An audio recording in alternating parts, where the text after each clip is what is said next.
Guys, and welcome back to my channel. So in this video I will tell you that how to add collaborator on Instagram after posting.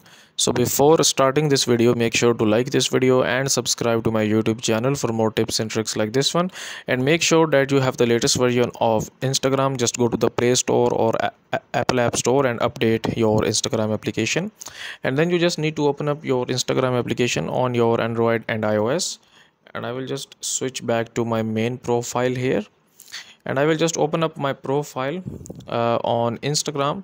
And let's suppose that if I wanted to add the collaborator on this post here, I will open up this post and I will tap on the three dots at the top right, and then here you can see bunch of different options. Okay, so you just need to tap on this edit option, and here basically at the top below my name you can see we have this option where it says add location.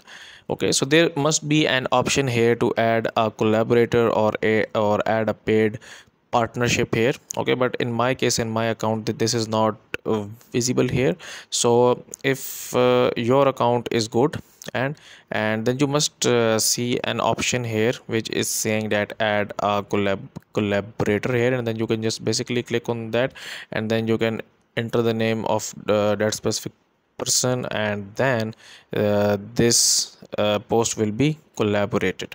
So that's it for this video, guys. If you find it useful, kindly like this video and subscribe to my channel, and I will meet you in the next video.